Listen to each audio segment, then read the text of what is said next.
Don't leave me hanging. It's go time.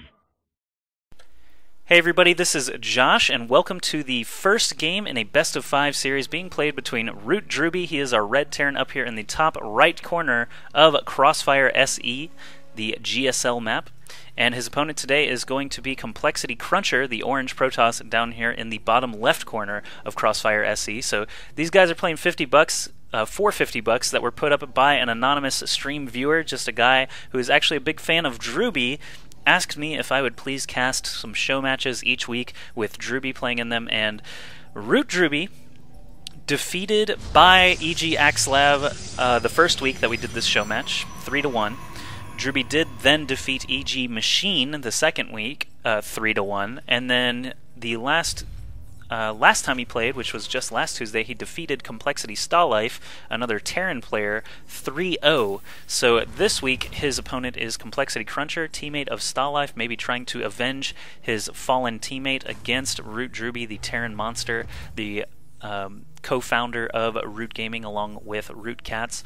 CrunCher, of course, is going to scout out drewbie with no problems. Crossfire SE is just a 2-player map.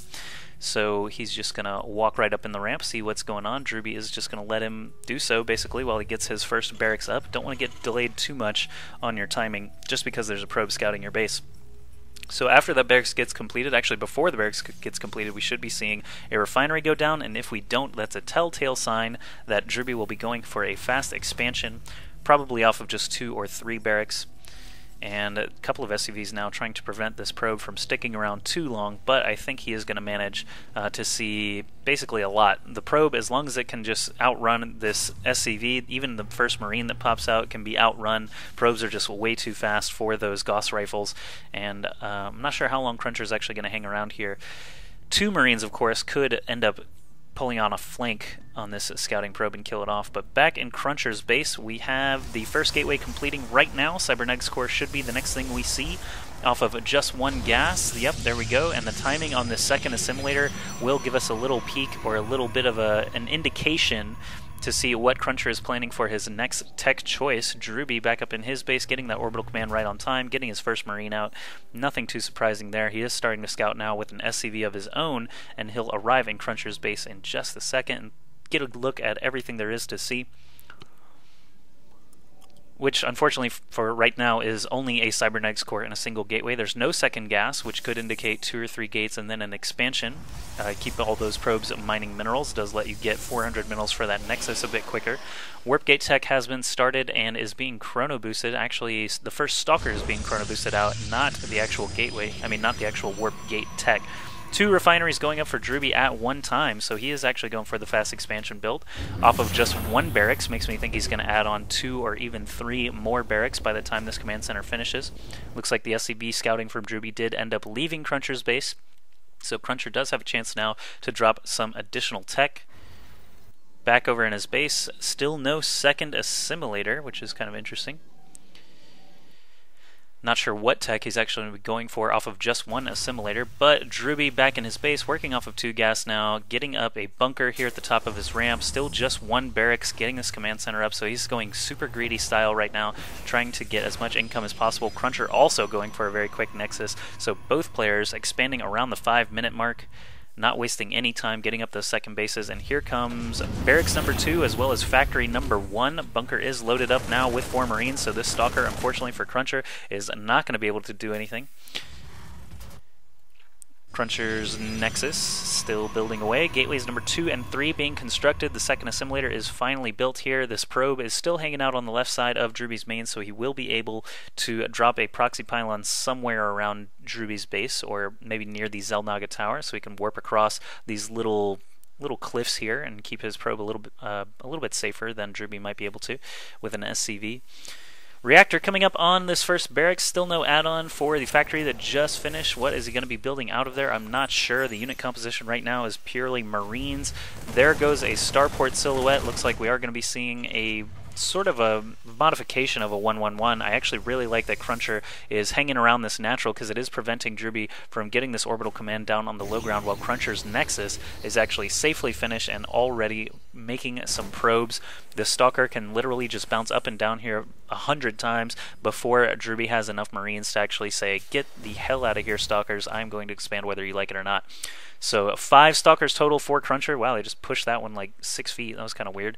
Pylon already in place, so he can warp in on the left side. Actually, he can warp in on the low ground or the right side here. Please note, this is the new patch they played earlier today, so this radius, this pylon radius, is the smallest it's ever been in StarCraft 2. He can still reach the right side over here, though. It's not going to matter too much for this positioning. He could even drop it right here and have even more coverage on the right side. But yeah, this is a 6.5 radius rather than a 7.5 radius, which is pretty interesting. Other changes in the patch, of course, include salvaging that bunker, which drewbie just did for 75 minerals instead of 100 minerals. CrunCher has 5 Stalkers over here, but he does not want to tangle with these 10 Marines and single Marauder. Right over here on the natural, we see the orbital command landing, so drewbie is going to be on even bases now with CrunCher. Robotics facility just now finishing up for CrunCher, so he's going to be on 3-gate robo with a single expansion. Let's look at the harvester count for the first time and see that CrunCher is ahead, 38 harvesters to 35. That is a result of that chrono boost, of course, being spent on harvesters. Looks like drewbie's army is a little bit stronger than CrunCher's, actually. If we look at the army tab, yeah, army supply 24 to 24, so actually incredibly even. But here we go into the first major engagement. Zealous charging in first, taking out a Marine and a Marauder, but CrunCher feeling not comfortable with the amount of units that are here, seeing those medevacs overhead, says, screw this, I'm going to run back home. You can kill my pylon, just don't hurt my army. And the medevac actually loads up a single Marine to drop at the Xel'Naga Tower. Now the medevac goes down. Oh my goodness, and that Marine that was guarding the Xel'Naga Tower. So CrunCher getting a little bit of a favorable exchange there. 3 more Stalkers being warped in, 2 more gateways being added on. drewbie also adding some production structures while getting his upgrades rolling. Another little poke in there by drewbie. Almost lost a Marine, but managed to keep him alive. I see Stimpak, +1 infantry weapons and +1 infantry armor, so he'll be at 1-1 sooner than later, and CrunCher, of course, has no forges yet, but he is getting a double forge right now. You can see in the production tab, also adding on a lot of gateways, so how many will he be up to here? He'll be up to 5 functioning gateways. Those 2 forges, of course, going to be able to roll out 2 upgrades at a time, so he won't be too far behind drewbie in terms of upgrades if he gets started on them right away. He's throwing up assimilators number 3 and 4 here at his natural. drewbie already on 4, but not fully harvesting from those 2 refineries just yet at the natural. Throwing up a couple more bunkers here, and like I said a moment ago, these now return 75 minerals rather than 100. Just one of those little patch changes. And the observer from CrunCher is overhead. There are some engineering bays in place and a turret going up, so this observer sees this going on. He's going to take a little bit of a detour, move to the right a little bit more so that he can stay alive and not be in detection range of that turret. That is the only turret that's up, I believe. Yeah, no turrets in the main right now, so this observer is going to get a free look at everything going on. Starport on a reactor, 5 barracks total, single factory not doing anything. This pylon from CrunCher is still alive, so that's going to be nice to have. Ooh, we have a little bit of a drop going on here from drewbie. Only 5 Marines instead of a full 8 is a little bit surprising. There's an immortal out for CrunCher. It sounds like 2 probes, maybe even 3 probes go down before CrunCher's able to respond to this. There's probe number 3. And yeah, drewbie just does a full circuit around the outside, loads up, and tries to get out of there before the Stalkers and Sentries can kill it off, and it looks like he will actually escape with 28 HP. Meantime, CrunCher is checking out the entire base of drewbie. He saw everything there was to see. Ghost Academy and an armory being built now for drewbie, so he can switch gears a little bit, get some Thors if he needs to, get some additional upgrades, or get those ghosts rolling out. CrunCher, on the other hand, no robotics bay yet that I've seen. It looks like he is going to stick to mass upgrades on Gateway and Immortals. He got the Twilight Council out, but hasn't researched Charge or Blink. Makes me think that he's just going to go for those 2-2 upgrades quite quickly. Both players doing a heavy emphasis on upgrades, and I do feel like that's been more of a trend lately with these top Grandmasters players. They really, really like their upgrades these days. Looks like we have a couple more pylons from CrunCher here, just sort of out of the blue, way in the far bottom right corner. It looks like he might want to take a third base there eventually. He's also got a Stalker watching this gold base of drewbie's side of the map just to make sure he doesn't expand without him knowing about it, and drewbie is going to be actually the first one expanding to a third base up here in the far top left corner. CrunCher, what are you doing, buddy? You just have a bunch of zealots, bunch of stalkers, warping in even more now. He's got this immortal. He's getting blink researched finally. Should be getting zealot charge after that. He's also building a Templar archive, but drewbie looks like he is ready to move. The supply is dead even right now, 118 to 118. drewbie loaded up one of those medevacs, salvaged the bunkers, and then just walks right back home and drops those back out of the medevac. So I'm not sure what drewbie's thinking. Is he going to attack soon or not? He's actually adding on a couple of ghosts into his army so he can drop some sick EMPs on CrunCher's forces. Of course, EMPs basically nullify those hardened shields of the immortals and lets him gun those things down that much faster. Don't see any more immortals out of CrunCher. Actually, he's only got 14 stalkers, 11 zealots, and 2 sentries. If we look at the harvester count, that actually does seem to favor CrunCher, still 61 to 54. And now CrunCher is taking a third base of his own in the far bottom right corner.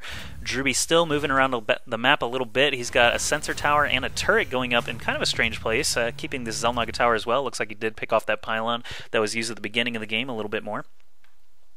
A little bit more. Okay, yeah, he picked off the pylon that was there. But drewbie, what are you doing? He's got a lot of Marines and Marauders, 37 Marines, 14 Marauders, 2 Ghosts now being added into the mix. I'm not sure where they are. Here they are coming along this next little troop. 139 supply for CrunCher, 152 for drewbie, so drewbie is hitting the macro portion of his game, cranking out these tier 1 units and their ghosts. +2/+2 upgrades about to finish, but CrunCher actually beat him to +2/+2. That's pretty interesting. He's now getting +3 armor and Psystorm completing. 4 cannons being built. I imagine, yeah, they are here at this third base. Kind of a strange spread right here, but you know, CrunCher is a better player than I am, so I'm not going to question it. Missile turret being built here for drewbie, so he can watch potentially for any sort of Void Rays or Warp Prism, something like that. He doesn't know exactly what CrunCher is up to. He knows that he has that robotics facility, but doesn't know if he has the bay. There, he just drops the scan on that third base as he moves into position. CrunCher saw the scan. It looks like he is also moving into position with all his Stalker Zealots and Immortals. He's going to get here. Actually, maybe he didn't know exactly where drewbie was. He just walked up there and took a couple of shots to the face and said, all right, okay, I see what you're doing here. 4 Ghosts on the front lines. They do have quite a lot of energy for EMPs, and drewbie might just switch gears. Yeah, he's going to drop EMP on all these High Templar. He hits 3 of them, now hits the 4th one. CrunCher trying to fight from this little choke here, so the Ghosts actually going to one side, EMPing those High Templar. drewbie pinning CrunCher's army into that third, and now moving over to the natural, where 6-7 Zealots are warping in, and a bunch of them get killed immediately by the stemmed up 2/2 bio units of drewbie. Guardian Shield goes up. I saw another EMP there right on those Zealots. Oh, big, huge EMPs hitting all of CrunCher's units. If I just hold up the health bars, you can see a vast majority of those units are now naked. All the Ghosts sitting in the back, probably using a couple of snipes. I thought I heard it once or twice there, but the EMPs really telling the tale there in that final battle. So drewbie is going to take game 1 pretty convincingly there. There was no real conflict, it seemed like. drewbie just got up that perfect unit composition that he wanted, got up to 3 bases, and basically pressed the EMP key quite a bit and won the game. So that's it for game 1. Let's go into game 2 now and see if CrunCher will be able to fight his way back or not.